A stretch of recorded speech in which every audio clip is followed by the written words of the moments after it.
lot of anger and sadness.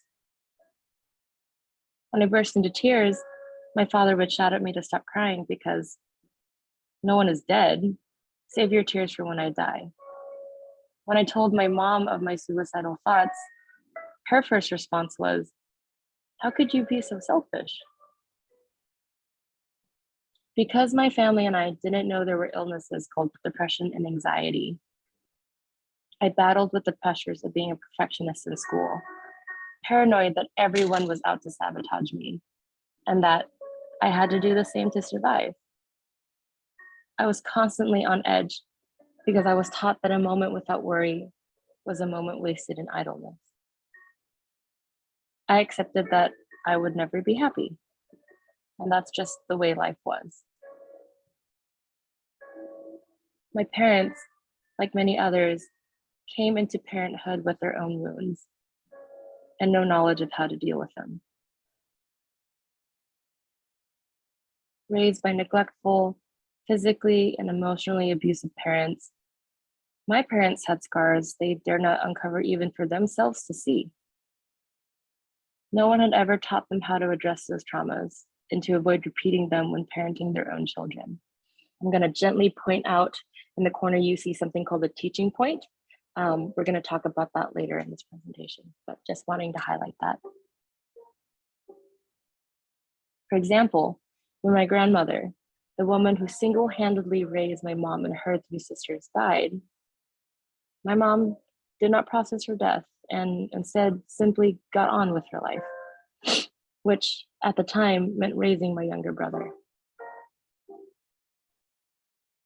It didn't go well. Growing up, my brother struggled with self-confidence, body dysmorphia, academics, and even substance abuse to the point of near expulsion from school. I'm also going to highlight the second teaching point in the corner.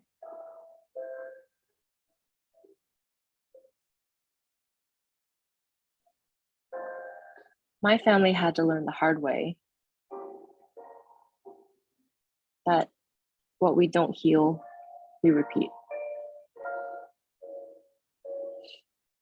So that was really just a really quick excerpt of the first couple of chapters of the graphic novel, but I also wanted to show you what it looked like in its entirety. And here I'm going to talk a little bit about what the process was like illustrating this. In the introduction, we talked about how Grace's essay inspired. We took inspiration from Grace's essay, and I was really inspired to draw and use visual metaphors to kind of get across some of these really complicated topics that families and individuals might struggle with when we talk about mental health. And especially when doing this process, I was trying to think how my parents would react to reading a story like Grace's, and how could I make it easier for them to understand what it was like to be in those shoes.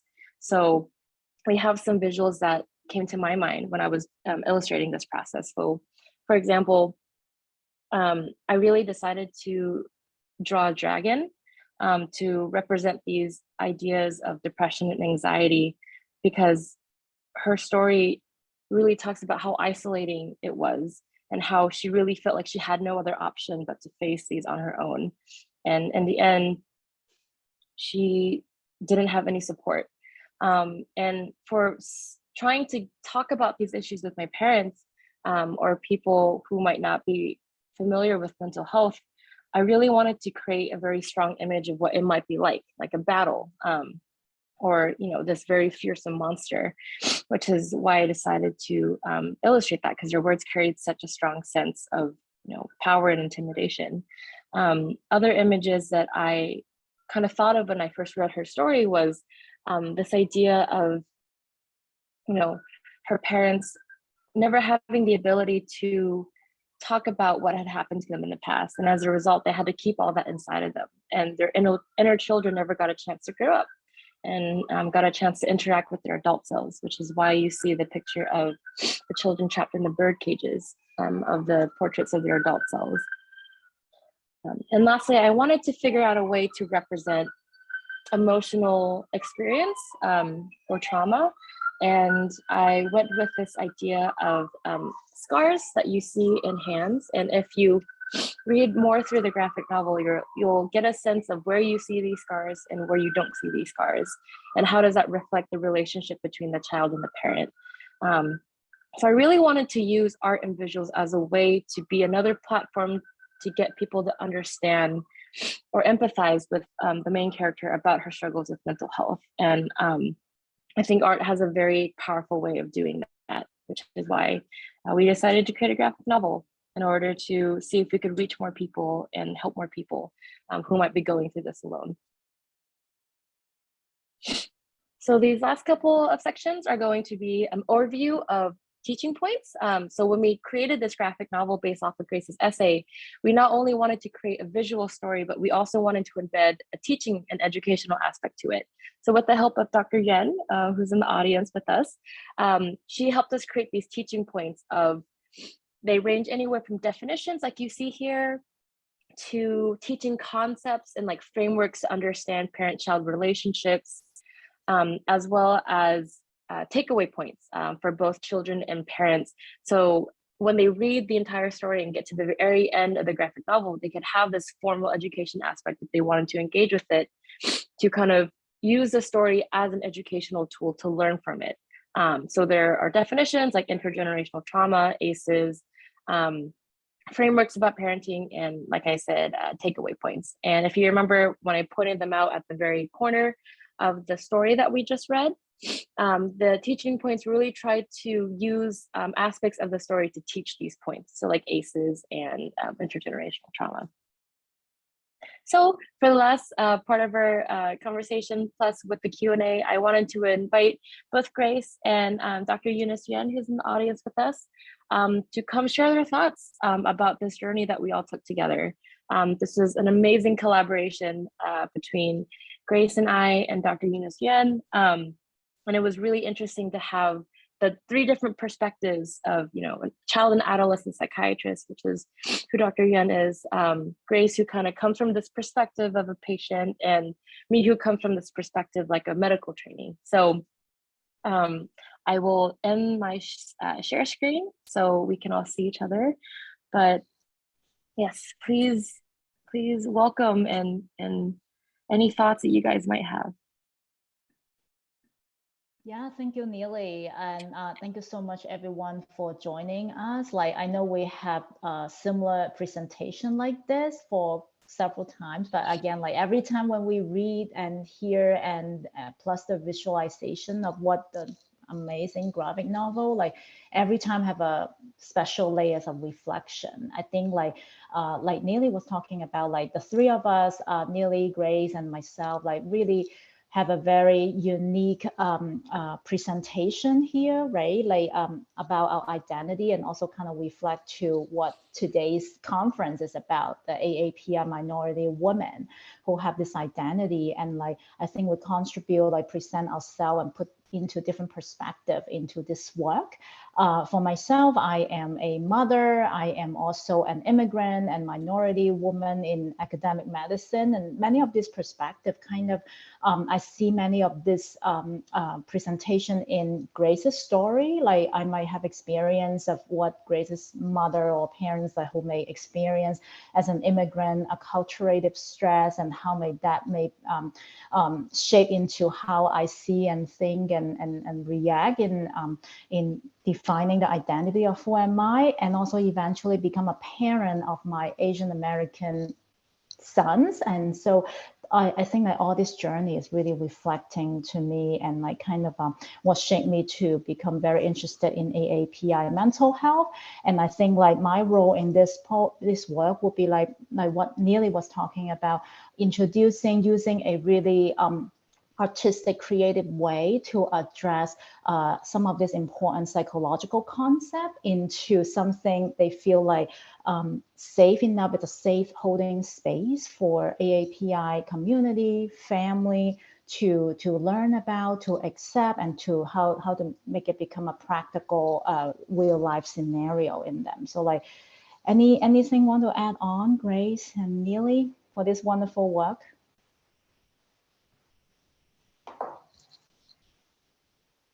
or anyone in the audience? The audience has, yeah.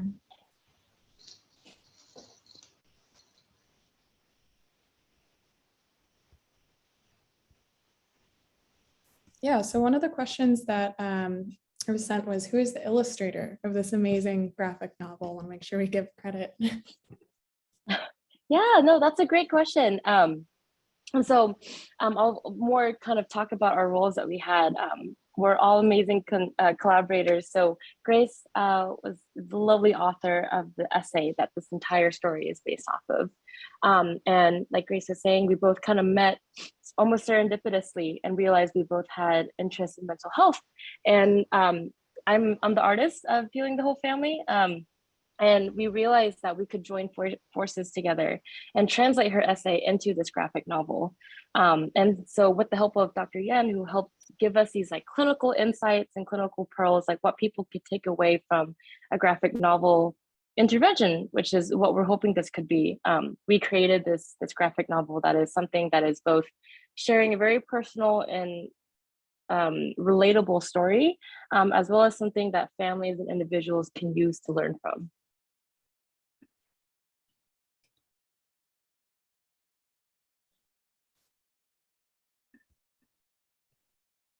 Beautiful. And Varuna, my co-host, is monitoring the app chat and Q&A. So questions come through. Yeah. Yes, sorry. Yeah, Hi, you're everybody. right. Thank you for coming.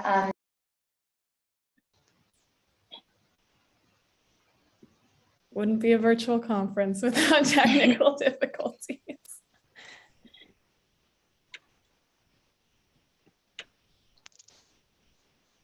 Okay, I see a question. I can read that out loud. So one of the questions is, what is our role as kids in relation to our parents? Our parents believe we should be obedient and submit to them. So how can we be ourselves around them?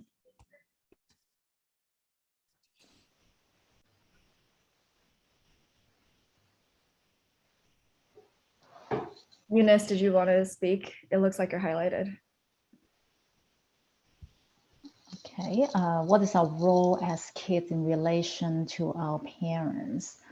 I think thinking about the lens of like a culturative gap, especially like happen in many of AAPI family, the second generation as like teens, young adult, they're really like living mostly like growing as identify as American, more American than Asian. And then they're trying to navigate and learn about the Asian side of them from their parents.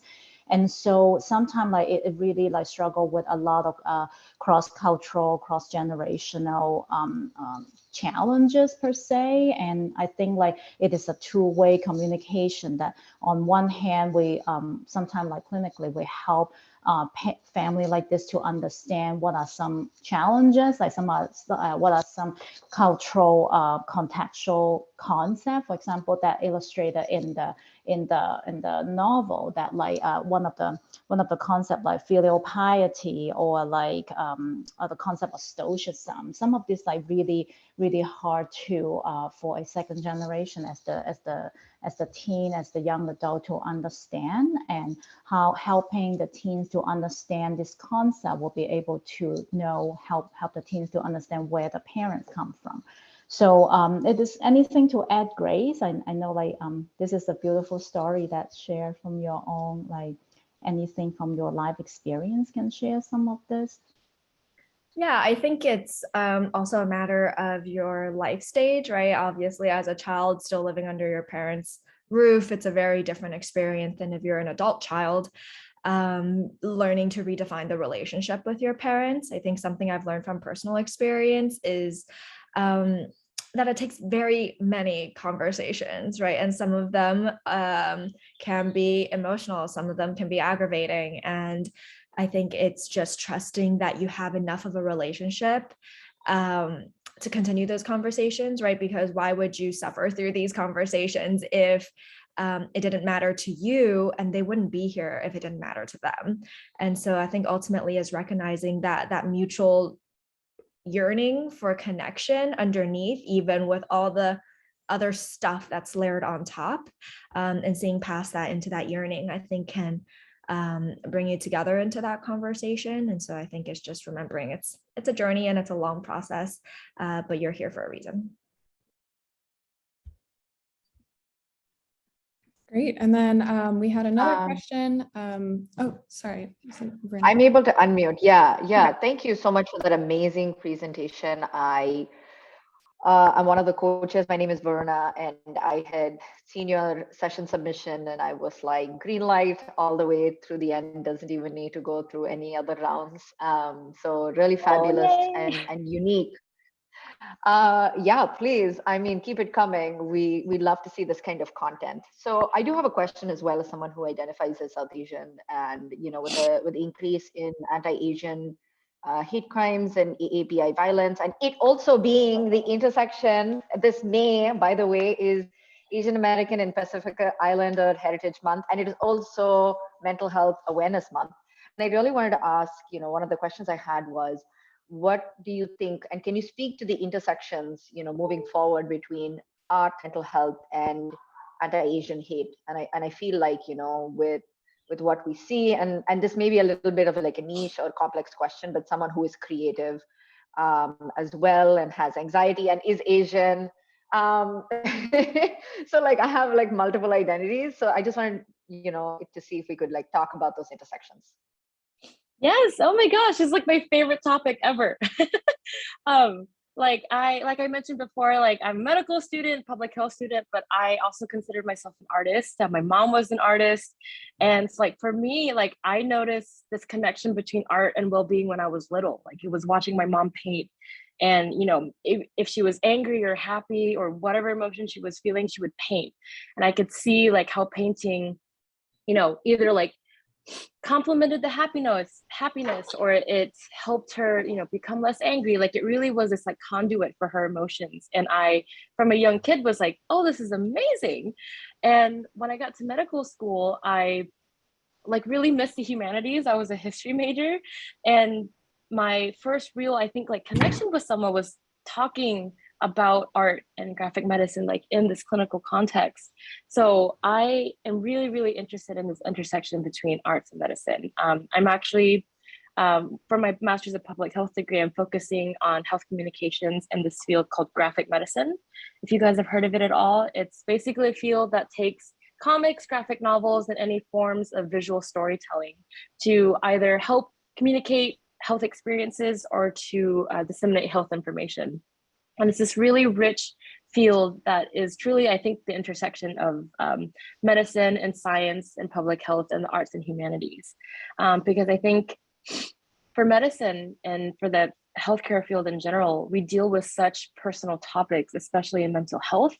And for psychiatry, I think we really deal with the human experience. And what better way to complement that than with the arts?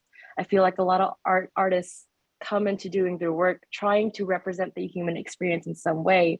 And that's why we have such reactions when we see like murals or like our favorite paintings, or when we listen to music or read poetry or just read creative pieces of art. We connect with it on such a deep level because we see ourselves in it. So to have art complement medicine, which is already a field that deals with such personal connection, I think is a really interesting intersection. And going forward, I'm really interested as a future psychiatrist to do more research on how to bridge these two worlds. Like how can we use the arts and graphic medicine to complement psychiatry and psychotherapy and psychopharmaceuticals. I think it's a really niche area, like you mentioned, but medicine requires you to be creative. And so I see a lot of overlap with medicine and the fields of art. And I think there's a ton of potential for them to be able to work together. And I feel like that's what a lot of patients want. They want that human connection. They want to be seen as not just our patients, but also as people. And I feel like the arts can really bring that to like the clinical environment. Yeah, who says we can't have both, right? We can have multiple identities. So yeah, I think that's a great question. And I love getting asked that question because it's what I love talking about. Yeah, anyone else have ideas?